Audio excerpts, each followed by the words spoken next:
Doon! Sa kubo! Tara! Tignan mo. Hindi tapos eh. Doon tayo, pasok sa loob tayo. Ito. Dito sa kubo.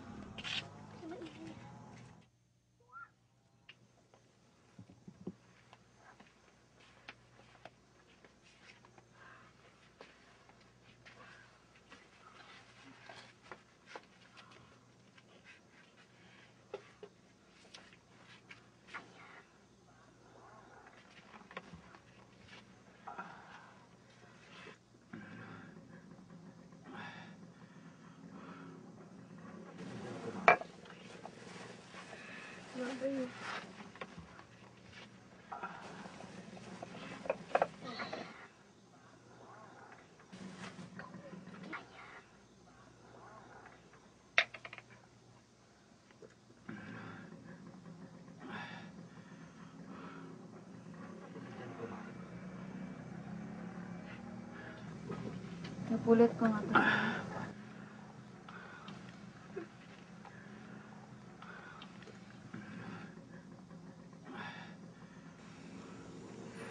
Kami ng tatay ko ang gumawa ng kubong ito.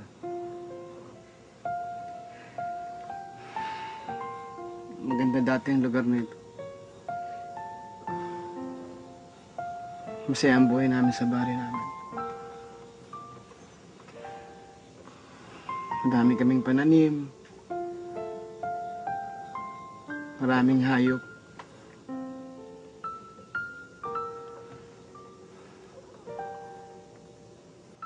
Pero isang araw ay pinalis na lang kami.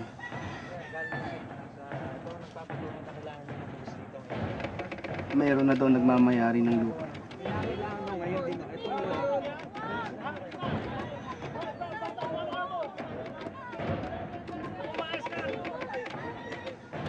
Naghihirap ng mga tao. Wala nang mapuntahan. Hanggang sa napilitang lumaban. Kinamkam nila ang ating lupain. Kailangan lumaban tayo. Lalaban tayo! Laban!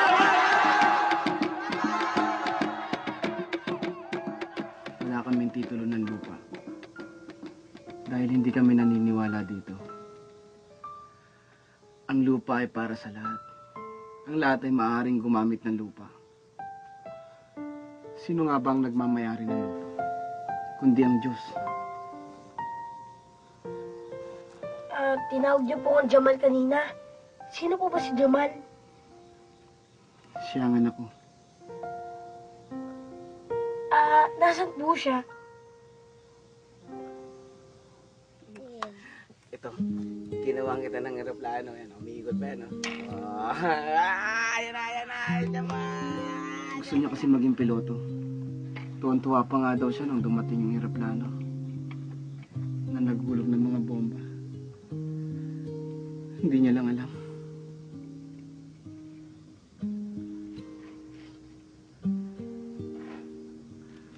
Maraming salamat sa ginawa niya para sa akin. Salamat din po. Ako nga pala si Fahad. Ako po si Majid. Farida po. Ato, Lorena. Nang malaman ko ang dahilan kung bakit nagrebelde si Fahad, may nagbago sa paningin ko.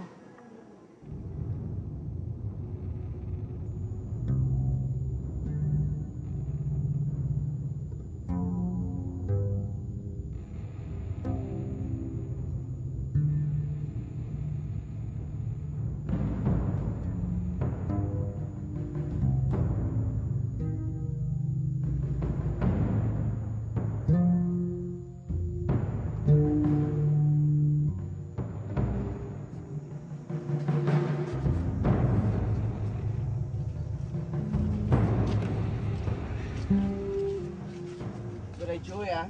Opo. Mag-iingat kayo.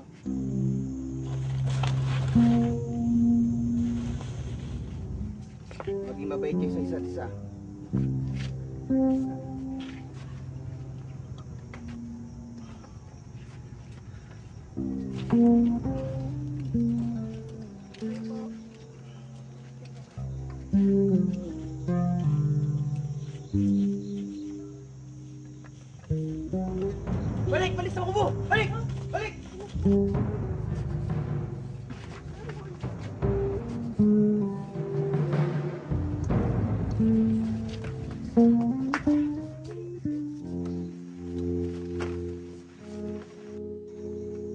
Order fire! Matadami yung mga bata!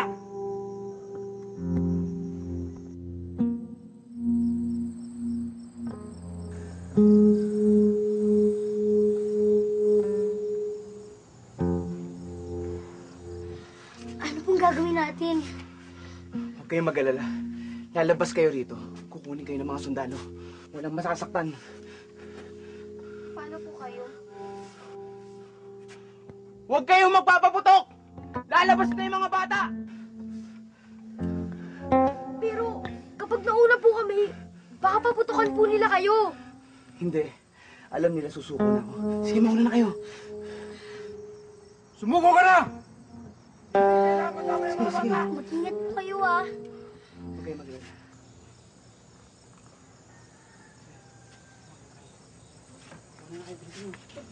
Mag-ingat po kayo. Mag-ingat po kayo. Sige, Lorena.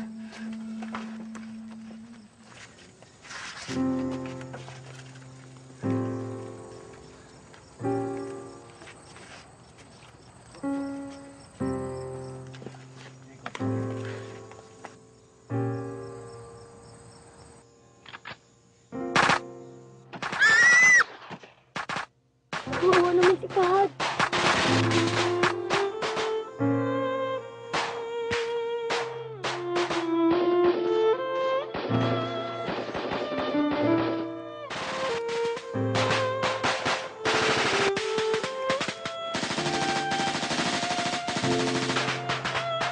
Men, order fire!